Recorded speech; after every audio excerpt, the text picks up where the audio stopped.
2025 महाकुंभ भारतवर्ष की आध्यात्म का एक सचित्र दृश्य है।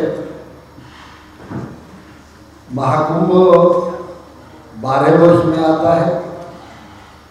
6 वर्ष पूर्व कुंभ भी प्रयागराज में हुआ था, जिसमें 24 करोड़ आदमी श्रद्धालु वहाँ दर्शन और स्नान के लिए आए थे। इस बार महाकुंभ के प्रबंध में 10,000 एकड़ भूमि महाकुंभ के लिए आरक्षित की गई है।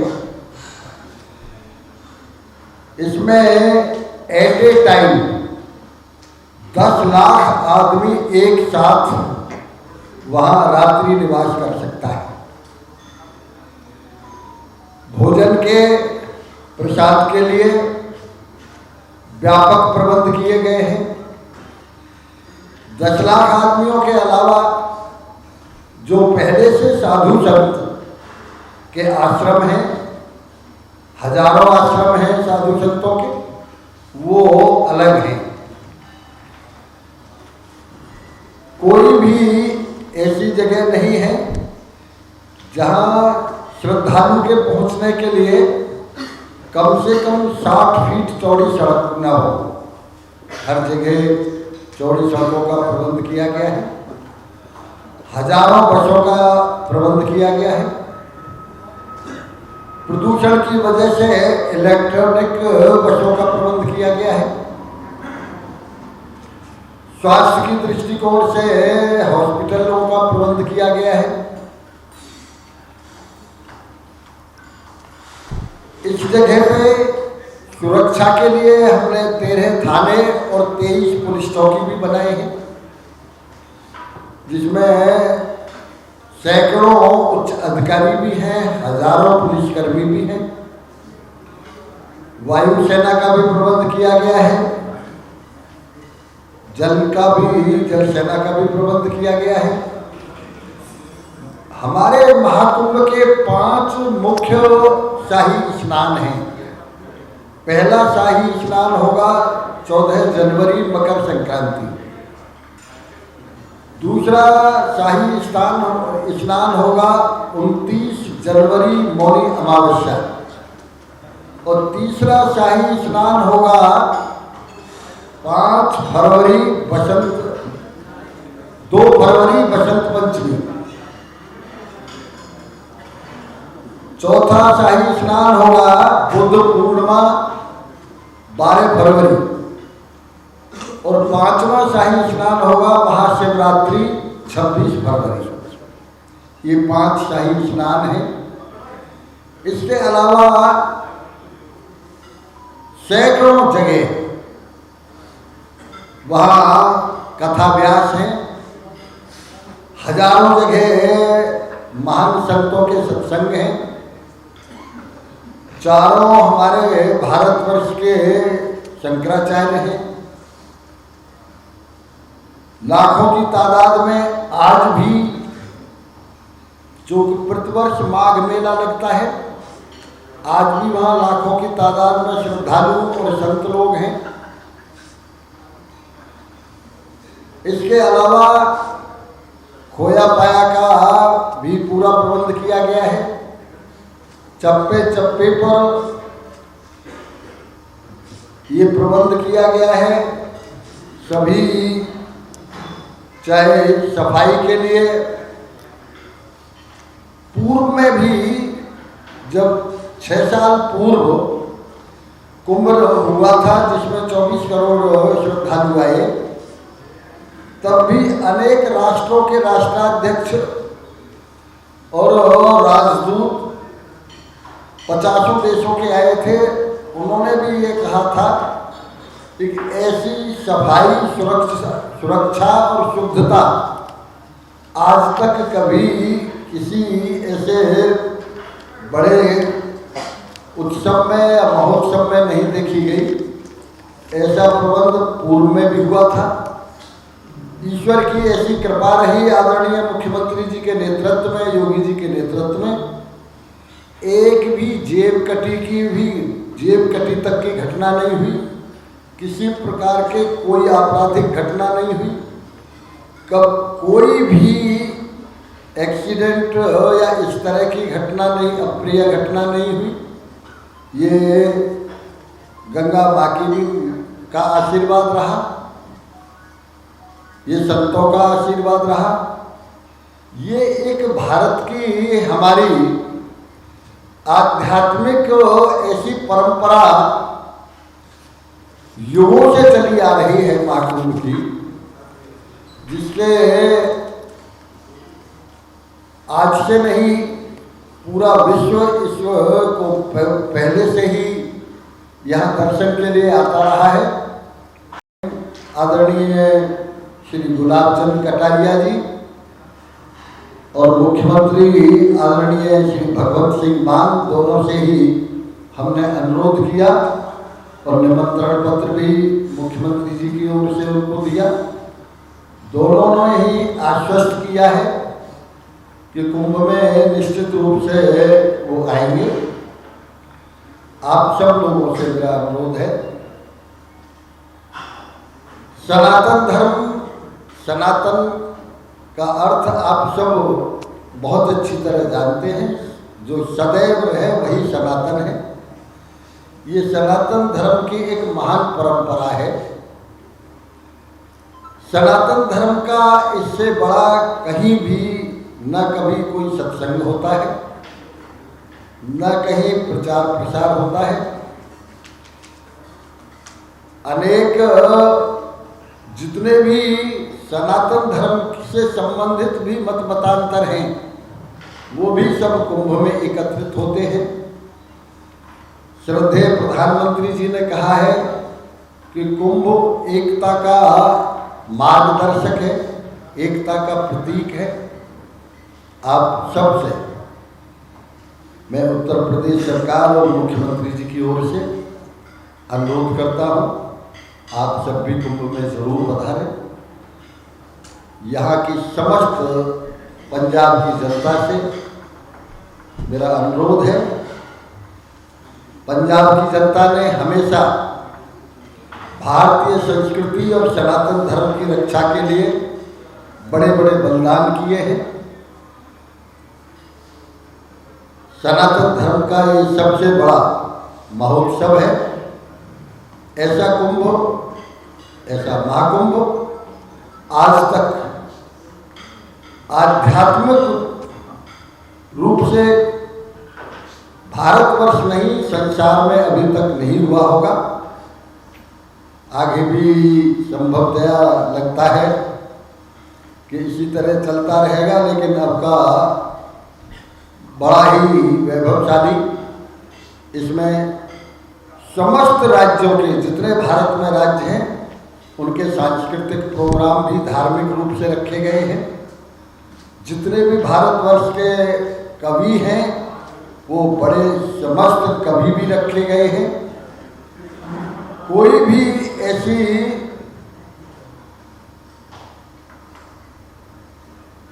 किसी भी प्रकार की कोई ऐसी विधा नहीं है जो वहाँ महाकुंभ में देखने को न मिले। समस्त विधाओं का भी प्रदर्शन वहाँ होगा। पुनः यहाँ की समस्त जनता, मैं यहाँ के आदरणीय मुख्यमंत्री जी महामहिम को बहुत बहुत धन्यवाद देता हूँ। उन्होंने पूरा सम्मान दिया और उन्होंने आने का भी आश्वासन दिया है। और पुनः आप सबसे और यहाँ की जनता से प्रार्थना है, योगी जी की तरफ से, उत्तर प्रदेश सरकार की ओर से, आप सब लोग कुंभ में आके अपना दर्शन दें, योगदान दें। बहुत बहुत धन्यवाद। Thank you so much, sir, for your kind words. And now, by request, respected Minister of State, Independent Charge, Excise and Prohibition, Shri Gadambi Prajapati ji, to please say a few words to the audience. आप सभी का हृदय से स्वागत करते हुए, माननीय हमारे साथ जो कैबिनेट मंत्री आए हैं उन्होंने सारा विषय रखा है। हार्दिक महामहिम जी से मिले हैं हम लोग, माननीय मुख्यमंत्री जी से मिले हैं और सबने हमें आश्वस्त किया है, दोनों ने, कि हम लोग कुंभ में जरूर आएंगे। मैं आपके माध्यम से यहाँ पंजाब के सभी आमजन को आमंत्रित करता हूँ और भव्य कुंभ, दिव्य कुंभ, सुरक्षित कुंभ, सुसज्जित कुंभ, इस बार अनेक तरह की भव्यताएं कुंभ में, महाकुंभ में देखने को मिलेंगी। मैं अपनी ओर से, माननीय मुख्यमंत्री जी की ओर से, सरकार की ओर से आप सभी को और पंजाब की जनता को आमंत्रित करता हूँ और वहाँ आने के लिए आपके हम सब लोग स्वागत में लोग रहेंगे। हम सभी इस बार कुंभ की प्रतिवर्ष 6 वर्ष बाद कुंभ लगता है, 12 वर्ष बाद महाकुंभ लगता है, लेकिन इस बार कुंभ की दिव्यता भव्यता पिछले कुंभों से और ज़्यादा बेहतर है, डिजिटल कुंभ है। तो आप सभी सादर आमंत्रित हैं और यहाँ के पंजाब के सभी आमजन आमंत्रित हैं। हृदय से आपका स्वागत करता हूँ, अभिनंदन करता हूँ। धन्यवाद सर। और अब मैं विनम्र निवेदन करूंगी माननीय मंत्री agricultural education, agricultural research Shri Baghel Aulakh ji से कि वो सभा को संबोधित करें। सम्मानित पत्रकार बंधुओं, आज हम आपके बीच में एक बहुत ही बड़ा ऐतिहासिक महाकुंभ को लेके आपके बीच में आए हैं। जैसे कि हमारे कैबिनेट मिनिस्टर चौधरी लक्ष्मीनारायण जी ने आपको पूरा विस्तार से कुंभ की व्यवस्था के बारे में, भव्यता के बारे में आपको अभी बताया है।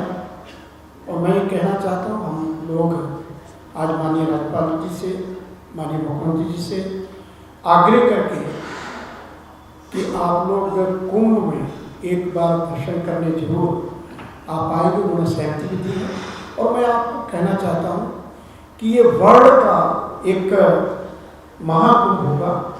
ये कुंभ तो बहुत सदियों से हमारे सनातन धर्म में एक बहुत ही ऐतिहासिक, प्रयागराज में ये कुंभ का करीब होता है, स्नान वगैरह। मगर इस बार का माननीय मुख्यमंत्री जी के नेतृत्व हमारे और एक भव्य इस महाकुंभ को बनाने का किया गया है। और माननीय मुख्यमंत्री जी की तरफ से हम लोग हर स्टेट में मंत्रियों के एक प्रतिनिधिमंडल बन के हर स्टेट में आपके बीच में, आपके पत्रकारों के माध्यम से हम पूरे पंजाब से आग्रह करना चाहेंगे कि आप एक बार उत्तर प्रदेश के महाकुंभ में जरूर दर्शन करने, स्नान करने जरूर आएंगे।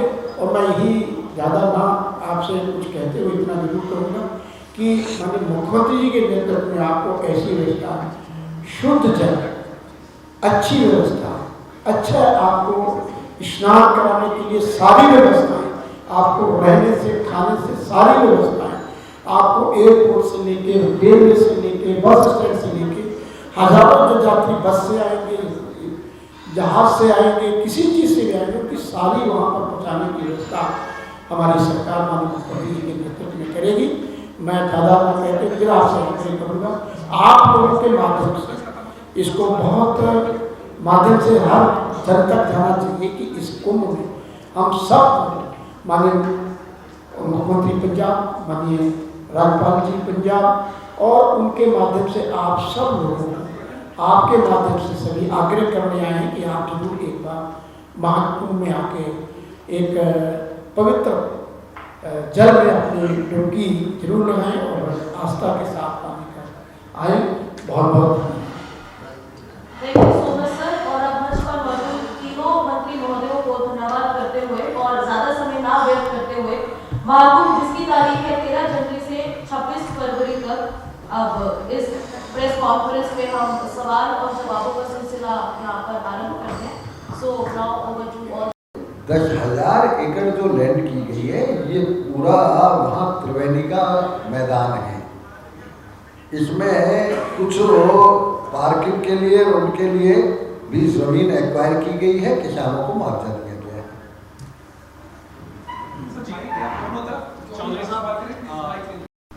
वो स्वयं पीठाधीश्वर हैं, आप सब अच्छी तरह से जानते हैं, जिस समय ध्वज पूजा की जाती है कुंभ में, उस समय भी आदरणीय मुख्यमंत्री जी मौजूद रहेंगे। चूँकि जनता में किसी भी प्रकार की अव्यवस्था न हो वीवीआईपी के जाने की वजह से, तो ये संभव हो सकता है। बाकी तो अब तक जो भी कार्य वहाँ कुंभ स्थल पर हुआ है, माननीय मुख्यमंत्री जी स्वयं उसका कम से कम अब तक 25 बार स्वयं जाके निरीक्षण कर चुके हैं। और संतों के बीच में कुंभ में कम से कम दसियों बार जाएंगे। लेकिन शाही स्नान के दिन, जो आप भी समझते हैं, एक एक दिन में वहाँ कई कई करोड़ आदमी पहुँचता है, इसलिए कोई अव्यवस्था न हो, शायद इसलिए उनका जाना संभव नहीं हो पाएगा। वैसे आप लोगों की दुआ से लगता ये है कि आपके मुख्यमंत्री जी अगली कैबिनेट भी वहाँ महाकुंभ में ही करने वाले हैं। तो जैसा कि ये सर्व ज्ञात है कि उत्तर प्रदेश की बहुत बड़ी जो आबादी है पंजाब में बसती है, तो पंजाब सरकार से किस तरह का सहयोग है? क्योंकि बहुत सारे लोग हैं जो वहाँ जाना चाहेंगे, पंजाब सरकार से किस तरह का सहयोग है आवागमन को लेकर? अब देखिए, ये तो हमने अनुरोध किया है माननीय मुख्यमंत्री जी से कि यहाँ से जो भी श्रद्धालु जाएं वो उनके लिए प्रबंध करें। बाकी वहाँ किसी भी प्रकार की परेशानी नहीं होगी, ये आदरणीय मुख्यमंत्री योगी जी की तरफ से इस बात का मैं आश्वासन देता हूँ कि कोई भी परेशानी रहने की, खाने की, आने की, जाने की कोई परेशानी नहीं होगी। ठीक है सर, मुख्यमंत्री जी से मिलके आए हैं, कमेंटर देखे हैं मुख्यमंत्री, कैसा एक्सपीरियंस रहा? क्योंकि मैं कल तो बोल रहा हूँ, शहर में बहुत समय लग गया सर, हम आते हैं। आदरणीय मुख्यमंत्री जी किसान के बेटे हैं, हम तीनों किसान हैं। स्वाभाविक रूप से आज काफ़ी किसानों के संबंध में भी चर्चाएं रही। बहुत ही हमारा निमंत्रण देने का कार्य था, बहुत ही सद्भावपूर्ण उन्होंने निमंत्रण को स्वीकार किया और आने का भी आश्वासन दिया। सर, आपने कहा कि शाही स्नान में माननीय मुख्यमंत्री जी शामिल नहीं होंगे क्योंकि वीआईपी के धंधे बहुत ज़्यादा समस्या उत्पन्न हो जाएगी, तो क्या उस शाही स्नान में और भी जगह से लोग जो आ रहे हैं, और भी जगह से कई वीआईपी आएंगे, तो क्या उनको लेकर समस्या तो उत्पन्न हो सकती है? नहीं, और जगह से जो आएंगे उनका तो हृदय से स्वागत पूरा प्रबंध करेंगे। मैंने इसलिए कहा, ऐसा नहीं है कि मैंने ये मना किया हो कि वो होंगे ही नहीं, लेकिन आप भी जानते हैं एक माननीय मुख्यमंत्री जी को चूँकि आप प्रधानमंत्री जी के अलावा आज के दिन सबसे ज़्यादा सुरक्षा व्यवस्था उनके माननीय मुख्यमंत्री जी के साथ, योगी जी के साथ रहती है, तो थोड़ा सा वो उनका ये स्वाभाविक स्वभाव है। एक बार वो वृंदावन गए दर्शन करने के लिए, और जब उन्हें ये पता चला कि वृंदावन में बहुत ज़्यादा भीड़ है बिहारी जी की, तो उन्होंने मुझसे कहा कि चौधरी साहब, जनता को परेशानी होगी, अब व्यवस्था हो सकती है, इसलिए मैं दर्शन फिर किसी दिन आके करूँगा। तो वो जनता की परेशानी और जनता की सुविधाओं का इतना ख्याल रखते हैं कि जनता को किसी तरह की परेशानी ना हो, इसलिए मैंने कहा एक संभवतया ये हो सकता है एक शाही स्नान में उनका जाना ना हो। बाकी तो मैंने बताया 25-30 बार अब तक निरीक्षण कर चुके हैं और 20 बार निश्चित रूप से कुंभ में जाएंगे ही जाएंगे। कुछ पीएम भी हुए। चौधरी साहब, प्रधानमंत्री जी ने संदेश दिया कि गंगा की धारा और ना बटे समाज द्वारा, तो इस संदेश के तहत क्या जो इतने 45 करोड़ श्रद्धालुओं के आने की जो संभावना जताई गई है, उसके तहत क्या ऐसी व्यवस्था की गई है कि गंगा जी जो है उनका जल पूरी तरह से निर्मल बहता रहे? आप यदि देखेंगे तो मैं ये कह सकता हूँ, पूरी तरह जितना स्वच्छ और निर्मल जल हरिद्वार में है, उतना ही निर्मल और पवित्र जल वहाँ स्वच्छ जल है। किसी प्रकार का कोई नहीं, सारे ड्रेनेज का ऐसा सिस्टम बनाया गया है लेकिन पूरी तरह से स्वच्छ और निर्मल जल है। और आदरणीय प्रधानमंत्री जी स्वयं भी वहाँ एक बार जाके निरीक्षण कर चुके हैं, देख चुके हैं, और वो स्नान में भी ज़रूर जाएंगे। ठीक है, thank you, thank you. Ladies and gentlemen, just because we are running short of time, so we have to close this conference right now. But thank you so much हाँ चलते चलते for your time.